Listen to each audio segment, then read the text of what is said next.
de ces considérations techniques entre le football turc et le football italien. Après, il y a bien sûr ces points communs au niveau de l'usage de la technique. Les footballeurs ont un bon bagage technique de base et sont amenés à souvent l'utiliser.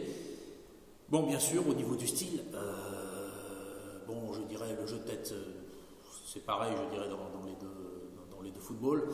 Mais en ce qui concerne la stratégie, bon, les Italiens sont plus concentrés. Là, le catenaccio est passé par là. Ensuite, je dirais que oui, le football italien aussi a un style plus défensif. Il y a quand même un round d'observation, sans sombrer forcément dans l'attentisme. Et par rapport à ça, à tout ce qui est périphérique au football, c'est-à-dire la presse, la télévision, le football italien et turc ont un point commun. C'est qu'ils provoquent, je dirais, la circonspection. La circonspection en ce sens que, si vous remarquez bien, il y a une forme un petit peu peut-être de jalousie, n'ayons pas peur des mots, lorsque un pays, je dirais méditerranéen, de la rive nord ou de la rive sud d'ailleurs, c'est même pas une question de religion, la preuve, l'Italie est fondamentalement d'obédience chrétienne, catholique romaine, voilà, c'est l'expression qui convient, c'est le cas de le dire, et la Turquie est d'obédience musulmane, je crois à 98 ou 99%. Voilà, musulmane sunnite, voilà, je vois que ça en fait réagir. Non mais c'est bien d'ailleurs, ça anime la conférence, ça amène à débattre. Ça amène la circonspection, je disais, parce que si vous remarquez bien, quand l'Italie a gagné en 2006, il y a eu une grosse polémique.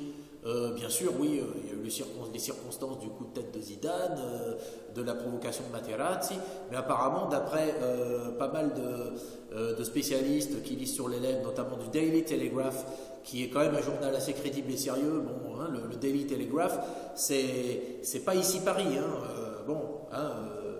les gens d'ici Paris peut-être me pardonneront, hein, c'est pas Closer, hein, que les gens de Closer me pardonneront aussi peut-être, ou me pardonneront pas, bon, c'est le dernier de mes soucis. Le Daily Telegraph avait prouvé que, par ses spécialistes, qu'il y aurait eu la moitié de vrai dans les propos de Materazzi. Ce qui se passe aussi, c'est que l'Italie, en France, personne ne pensait qu'elle méritait de gagner sa Coupe du Monde, y compris sur son parcours. Je crois que même des gens comme William Gallas s'étaient exprimés un petit peu avec véhémence. Je crois que c'était dans Planète Foot. Faudra vérifier la référence. Et la Turquie, bien sûr, a aussi provoque l'étonnement. Parce que finalement, les gens ne s'intéressent pas beaucoup au football turc et méconnaissent aussi le pays, comme en 2008, alors que la Turquie quand même arrivée en finale du championnat d'Europe des Nations, les gens étaient encore étonnés après plusieurs matchs dans certains médias européens. Je me souviens aussi qu'en 2002, quand la Turquie avait terminé 3e de la Coupe du Monde, bizarrement, les médias français, alors que l'équipe de France venait de se faire éliminer par le Sénégal en partie, donc au premier tour, les médias français avaient plus propension à encourager l'équipe du Sénégal qui était tombée sur la Turquie. Alors, je ne sais plus si c'était en 8e de finale ou en quart de finale. Je crois que c'était en 8e. La Turquie l'avait remporté 1-0 au but de Ilan Mansiz, si mes souvenirs sont bons, ou de Davala. Il faudra vérifier.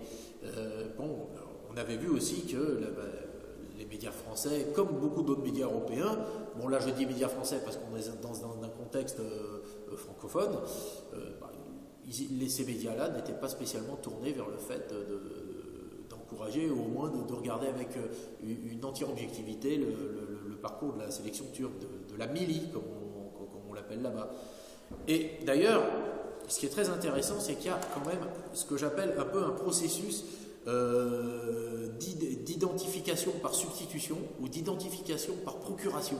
C'est-à-dire passer d'une identité à une identification. Par exemple, le footballeur turc sera pour l'équipe nationale turque.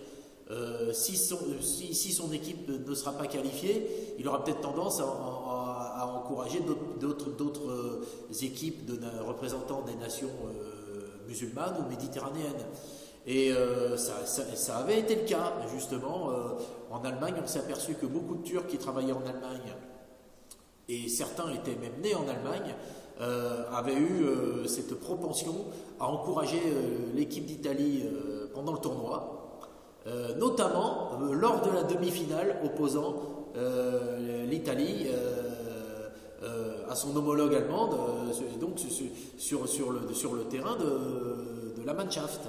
Et pas mal de ressortissants turcs donc avaient même endossé le maillot de l'Italie. Ce qui prouve qu'il y a quand même, je dirais, une identification, une solidarité entre guillemets de laisser pour compte. Vous voyez, c'est une sorte de pacte moral. Et ce pacte, je dirais, moral et cette identification d'ailleurs, si on remarque bien, elle a même eu lieu entre pays du Nord. Donc vous voyez comme quoi c'est pas toujours les Méditerranéens qui ont des défauts claniques ou regardez, le Danemark et la Suède avaient tout fait pour se qualifier et en faisant un match nul 2-2 à l'Euro 2004, facilitant par ce moyen direct l'élimination de l'équipe nationale d'Italie, où il y avait déjà des gens comme Cassano qui jouaient dedans. Je ne sais pas si vous vous en souvenez, il y avait aussi Inzaghi. Et bon, par le jeu de l'arithmétique et du comptage des points, et bien en 2004, et par le jeu aussi d'une entente cordiale entre pays scandinaves,